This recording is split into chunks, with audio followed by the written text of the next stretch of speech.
Welcome back to Breaking Black Podcast. You're back with your hosts, Tina G and Fancy Arlee. Today, we're going to be talking about co-parenting through separation.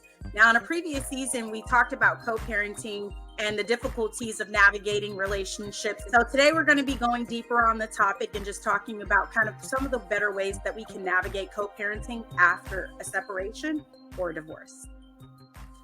I don't know. So Fancy, I actually, raised my daughter as a single mom.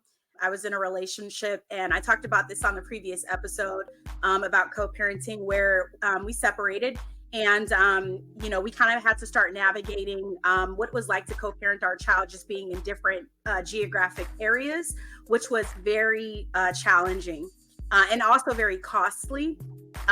In terms of just kind of maintaining normacy for, your children, normacy for the family, what's your take on kind of how to navigate, making arrangements for the kids and kind of keeping some normacy around them as you're going through separation? Because I know that can be even difficult for us to process just as, as women. Mm-hmm. Yeah, this is one of those topics, right? So we're going to go right into it. My separation was a little different. My ex-husband was not around when it was time for me to kind of go and let my wings kind of spread, so to speak. So it was a kind of thing where he kind of found out that I was moving on. He had already moved on, right? So about the time that he kind of heard in them streets that Fancy had something else going on, he was like, wait a minute. You can't take my kids anywhere. But it's like, who are you? Where have you been? You know what I mean? So, but when we did go to court, right? So some people need that court system, which I hate. Some people don't need that, and they can kind of navigate that by themselves, right? Like, for instance, my son, my firstborn, when he was younger and me and his dad separated, it was peaceful for the most part, but we just decided to meet at a location, and we, did our thing that way. But again, when I got married to my daughter's dad, it was like a whole thing where we literally left the state, but he hadn't been around. So I was like, okay, well, someone's supposed to stop life, but it did take a judge to say, I grant your move away, but you have to call your kids on Tuesdays and Thursdays by video, and you have to do this and do that. So we had this court system telling us how to be parents, right? Which was weird because I'm a great parent, but it wasn't really for me. It was really to hold him accountable. So that was so many years ago.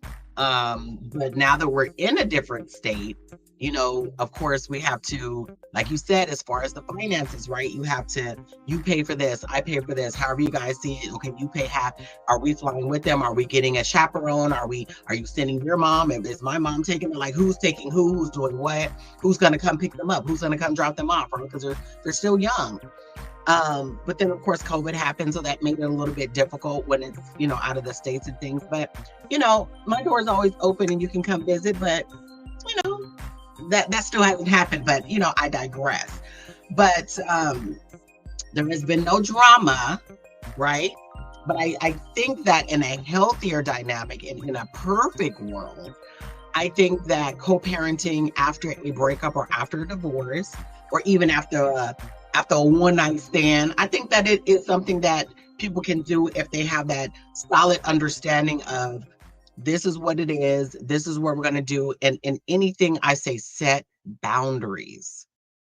That's how it's going to work, by setting those boundaries. What about you? Like, what are some tips that you would give to a mother or even to a father who are deciding to separate and still have to navigate being parents? Like, how would that look for you?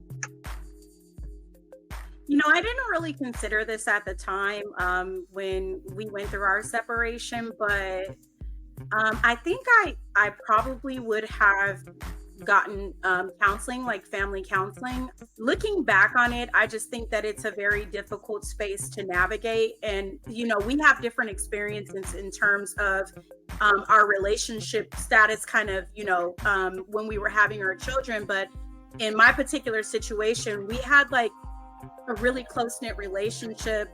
We spent a lot of time together, and he was pretty present through majority of the processes in terms of just like going through the pregnancy and being there at the birth, and dropping off at child care and just things like that. And I stayed home in the beginning with our child, and it was interesting because it was kind of like all of the strains that we had as parents, just financially navigating life, trying to kind of better ourselves individually in terms of our education or our work efforts. All of those things kind of became a little bit more taxing when you kind of now start having to factor in that your greater responsibility is to this, new beautiful human that you both created, right? It's a selfless act, but it also kind of takes some of the attention off of your partner. And so I think we were kind of in the space where we started to kind of lose just kind of that closeness that we had individually. And so when we split, I always thought that it was going to be easy to navigate just because we had a pretty close relationship before having children. And surprisingly, it altered the entire dynamic of our relationship, and it actually resulted in him moving back to his hometown. And so just within the separation alone, I think there was like a lot of separation anxiety for me, a lot of separation anxiety for our child. And it's like, I think looking back at it, I would have navigated that by opting to maybe get counseling to kind of just work through those transitions. And I also think looking back at it that when you're going through navigating co-parenting situations, you kind of have to take yourself out of the equation and always have the common goal of like what is best and healthiest for your child. And that is very difficult to do when you're grieving a relationship in particular. And it's also difficult to do even if you're not in a relationship, but you're just going through the mundane struggles of life and you don't really have anybody to step in and kind of offer that assistance, right? So all of that is like taxing on us. So that's why I think it's important to kind of contribute to taking care of your mental health and your emotional well-being. But I also think it's important to kind of put the central focus on the child and really think about like, what is going to be best for the child opposed to what's best for me or the other parent saying what's best for them. And I think that that's kind of something that I've learned.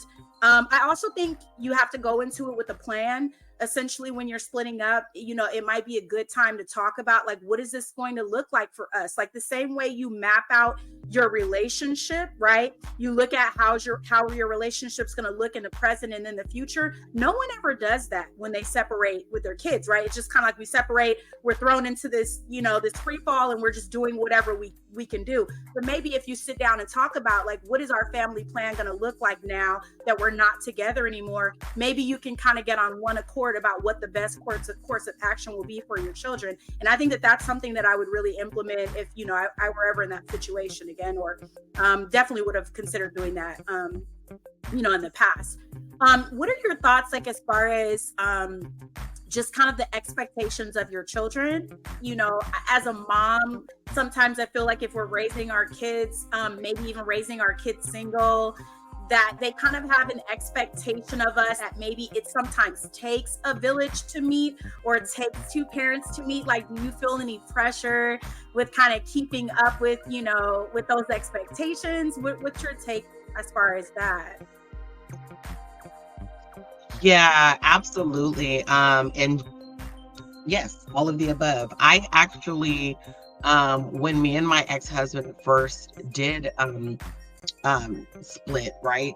It was a lot of, you kind of go through that anger and whatever like that. I didn't. I feel like I didn't. I think I was angry more so because, like you said, we were happy at one point. So why all of a sudden is it that it's like, do you hate my guts? Like, you know what I mean? Like, you're just all of a sudden, I'm not going to be present. I'm not going to be a parent. I'm not so was it me that you were more so attached to? Did you not want the responsibility of being a parent? So absolutely, your children go through this thing of, I hate you, mom. You're the worst mom in the world, right? And so I was just talking to my dad about this last night. That's funny that we're talking about this. I was talking to my dad last night, and I was telling him, I was like, as a mom, because my mom never bad-mouthed my dad to me. They weren't together, but they have a great relationship now. But I never badmouthed him to my children, right? They're going to grow up and they're going to have their own feeling, whether good or bad, right? On how this person is or how this person treated them, because they're their own individual person. So there was no need for me to say any of those things. But they also don't realize, right? Because when they did believe in Santa, who had to pick up the slack? I had to work all these jobs. I had to piece stuff together. They didn't see me crying. They didn't see that one Christmas where, in Thanksgiving, where their school had to dive in and help me and genuinely give me food and stuff. I had never gone through anything like that before. So, but as a single parent, like you said, because we didn't have that counseling or to sit and talk about what that would look like for our babies, I was left with having to piece it together by myself because I had no choice, right? So I had to survive and I had to figure it out because I'm mama bear, right? I have to take care of my cubs. I had no choice, right? Like they say, mama's baby, daddy's maybe. That's kind of what I was going through, and that's the mentality I had. With or without you, I'm going to take care of these kids, right? So, but I always left the door open if you decide to that you wanted to be a parent. I never made that process difficult. Although I could have, but that never was my thing because my thought process, like you said, was always my children.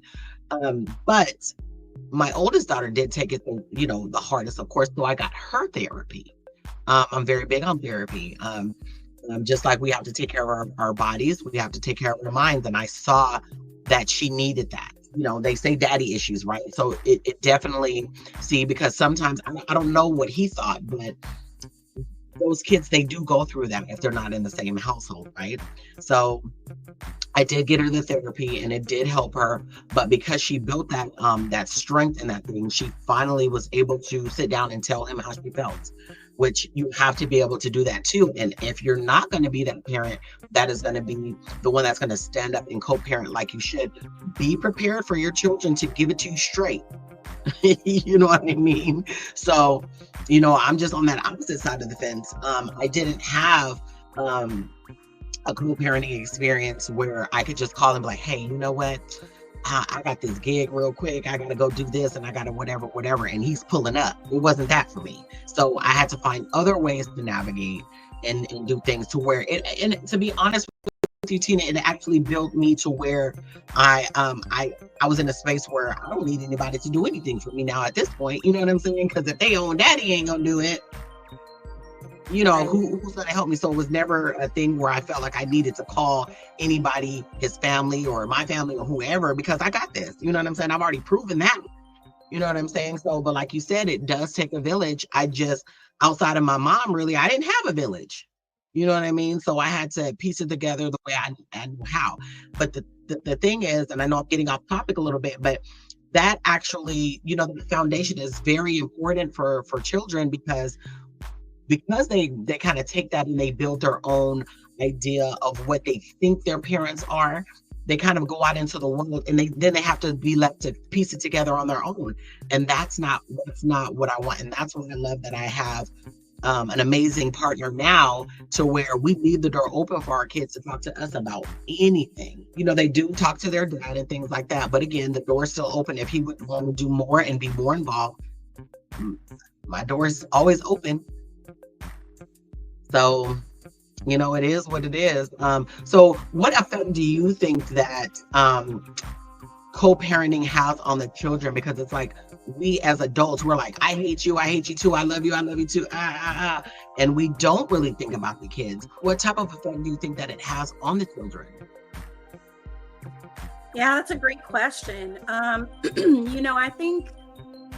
think to some degree, it may be even tougher for the children, because one of the things that you just stated is like, the parents are in a space where it's like, I don't like you anymore, you don't like me anymore. But imagine for the children, for them, they love mommy and daddy, right? They love parents, right? And even with other couples, because it may be a non-traditional co-parenting relationship, right? Or even, a blended family. Any situation where you have, two parents that are in your life, and then all of a sudden that relationship is ripped apart for whatever reason, and you no longer have that unity, and maybe you're with this parent sometimes and with the other parent sometimes, or maybe you are in the primary care of only one of the parents and you have that distance with the other one. in those cases, they still love both of their parents. So where we're in a space where we're kind of warring with each other, right? Because we're no longer, in love, and we're navigating what it's like to be separated. Not that every relationship ends, in turmoil, some end amicably, but there are a lot of relationships that come to an end that do have, more of a tumultuous breakup.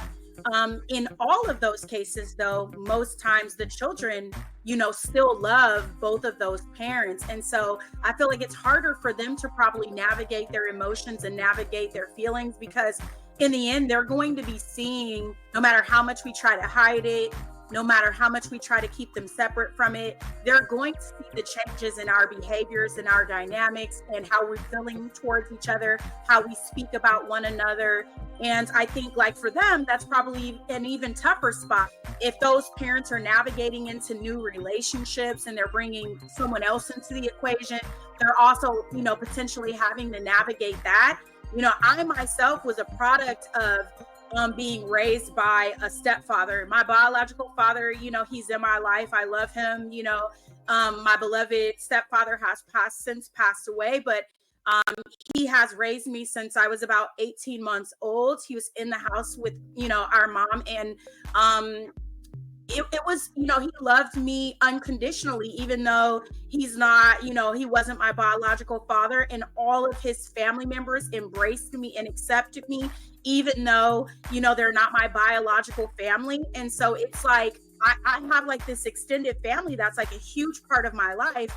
And that's, I'm in gratitude that this man came in and stepped in and, loved my mother and loved her children. At the time, my mother had only me, and they went on to have another child together, but he embraced me like I was his own. And he always said that. He always made me feel like that. And so a lot of times I feel like, just having to navigate those spaces, the common denominator is how loving you are with your kids, how loved your kids feel, how honest you are with them in terms of like trying to navigate this space. And like, I do believe that it's a parent's responsibility to like not bash the other parent, to not speak ill of the other parent, because at the end of the day, that may be your purview of the parent, but the child might not necessarily have that same, dynamic with the parent. And I know it's a really difficult space to navigate, but I just think they're innocent. They're sort of like the casualties of war. And I hate to say it like that, but it's kind of what it is. And a lot of times we go back and we think about that and we're just like, oh, I'm definitely a participant in, the healthiness of our family dynamic. And I think I've just learned to kind of like start listening more and paying attention to the signs. I sometimes feel like that was even too late. But you learn in hindsight. And so if we're talking to any parents out there, like, it's important. I think, if you see that your kids are struggling, or even if you're struggling with your separation or your divorce or your breakup, it will be a good, time to get counseling, or maybe to go to therapy to kind of work through some of those emotions, and definitely keep the lines of communication open with your kids, and make sure, that your kids are not kind of shouldering some of the tension that you may have within your breakup or your separation. I think it's really important, because they'll need to grow up in a healthy environment, and it's also going to attest to the type of relationships that they move towards in the future as they're growing. What are your thoughts? Do you feel like when children see this kind of separation, experience this kind of loss, do you feel like this is something that kind of carries over in either their relationships and their friendships as they're growing, or their potential relationships in the future? Absolutely. I have my dad now in my life, and he's been in my life for many years. And I too, was raised with a stepfather who was there. But my biological father, for whatever reason, that's none of my business. You know what I'm saying? Why he wasn't there. But I had a lot of times, because they say, oh, if the dad's not in the life, this will happen. I don't know if that's necessarily why. Of course, there were other things that played a part in why I felt like I needed to chase some type of love or some type of void or something like that. But I absolutely feel that. My daughter, for instance, like I said, she took it really hard, when her and her dad were really close when she was younger. And so when you have that person constantly in your life, when they're no longer in your life, of course, you're angry, you blame everyone for every little thing. And again, they say those daddy issues, if they exist or if they don't, I don't know if that's that's what we're going to call it for the sake of calling it something. So and I'm pretty sure people have mommy issues too, because there are some moms who are not present as well. So let me just be clear about that. But she had a lot of issue with him not being around. And so I noticed she seeked it a lot in her friendships. I noticed, she was kind of like a pick me when it came to friendships and things like that. And I was, because she would talk to me about everything. And I'm like, don't you know that that's not a good friend, right? Like the stuff that they're doing that's not, you don't have to accept that. So she was so clingy. Well, what if they leave me? Well, let them go. Let them go. So it's just like, because I'm that hard parent that I'm just like, so let him go. She understands now, but at that time she was just like, please be my friend, please. She just didn't want anyone to leave her in that way. And it was just really awful to watch, because I literally was watching me all over again as a child. You know what I'm saying? So it does, because now that I'm thinking about it, because I did have that rough exterior and that I don't need you, I don't care, I think maybe it did stem from them. So now that I'm saying it out loud, yeah, absolutely. I think that the children, we go out into the world when we don't have something that feels like it should be there, but it's not there. So we kind of go searching for that subconsciously. I don't think it was something that me or my daughter were doing on purpose, but we kind of search for that. And then my youngest daughter, she just doesn't, you can't really pick her brain on anything. She's just like, I don't feel a way either way. You know what I mean? Which I know that that's not true, but that's just what she shows us. She's not as vocal about how it makes her feel when asked, because of course I do ask from time to time, are you okay? Have you talked to your dad? What did you guys talk about? How did that make you feel? Things like that. And she's like, fine, great. Yeah. You know what I mean? So talk to your kids. Like Tina said, anybody out there that's listening, your kids are, like she said, and I hate to say it again, but casualties of a war, in the sense that as adults, we don't take into account genuinely their feelings. So when your child tells you, I hate you, mom, just hug them, because they don't understand how to navigate the process, just like you don't, I'm sure. So that's the point where you need to step back and take yourself out of it, because we are human. So when our kids tell us things like that, we're just like, oh my God, they hate my guts. Why would they love him? He doesn't do this and he doesn't do that and he doesn't do this and he doesn't do that. But that's when you hug them, and that's when you're saying, okay, let's talk through this, have them write it down, have a journal, and get them some help. Because while you're sitting there mourning a relationship or somebody who you know that you shouldn't be with anyway, focus on your baby. Focus on your kids and let them talk to you and let them talk it out. You don't need the other parent for that. And even if so, let them know, you can express to them, this is what's happening. I really feel like we need to just keep the door open for the we. That's how I feel about it. And do you agree with that? Should someone leave their door open? Do you think that I was crazy for doing that when this person wasn't around, or do you think that it's a good thing to leave the door open for the other parent, even if it's 10 years down the line for them to come in and be a parent? Or how do you feel about that open door policy as far as parenting goes? Yeah, I've actually had personal experience with that, because our separation completely changed his presence. I absolutely think parents should leave the door open. I think that we always have to have room for forgiveness. I think, I'm not dismissing what it's like to have a parent, walk out of your life or to be absent. I've experienced times where I've been without, my biological parent, and even without my step parent, during different spaces in my life, right? But I think we have to embrace forgiveness. If you can't do it for yourself, definitely do it for your kids. Because ultimately, what I've also noticed is that if you are unable to maintain, an amicable relationship with the other partner, you may also experience some distance with that other partner's family members as well. So when you look at that in terms of your kids, they're now not just without the other parent. They may be without the other grandparents, the other cousins, the other aunts and uncles. It's kind of it kind of bleeds onto everything, in their lives. And I think also because we're their parents, we're setting examples for them. And so if we go into it early on, teaching them that, we can't forgive, that we can't move forward, that people don't change, or that they can't change, or that circumstances that may have been one way can't transform and be something else, like we're kind of setting the precedent for them to maybe believe that and even take that into some of their future relationships. And so I believe in redemption. And I believe in forgiveness. If a person makes a mistake for whatever reason, we don't know what they're struggling with internally. We don't know the reasons why they're not there. We don't know what they're dealing with. We don't know if they have the tools to even overcome their circumstances. But if they've done that and they come back and they're kind of in that space where they want to make those amends and they want to show up and they want to be present and they want to participate, give them an opportunity to do so, as long as it's not a space that's harming your kids. You know what I'm saying? If you're dealing with somebody that maybe they've been abusive in the past, or they've harmed the children, harmed you in the past, that's a different scenario. You have to, it's safety first with your kids. You want to protect them.